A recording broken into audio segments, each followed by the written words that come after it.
skills-based group that takes Marsha Linehan DBT curriculum, which has 4 different domains geared towards folks being able to self-regulate their emotions and handle interpersonal situations effectively. It takes all of those skills and it maps them onto the neurodiversity paradigm, which basically is attempting to carve out space for and celebrate the natural diversity that we have within our brains. So making DBT skills a little bit more approachable and palatable to our neurodiverse population. So the materials are definitely different insofar as we use resources that are a little bit more active in terms of there's opportunities to color, there's opportunities to free write.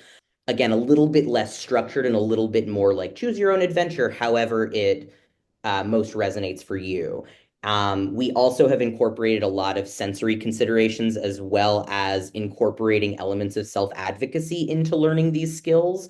That could look like bringing in sensory elements to some of the traditional skills, which might be like distress tolerance or emotion regulation. How can we use our senses and potentially sensory sensitivities to help us with those skills? And then the advocacy piece is sometimes there is a greater burden on neurodiverse folks to have to advocate for themselves as they are living in a neurotypical world. And so we have tried to emphasize how can we effectively make our wants and needs known to other people in a way that also doesn't isolate or alienate us.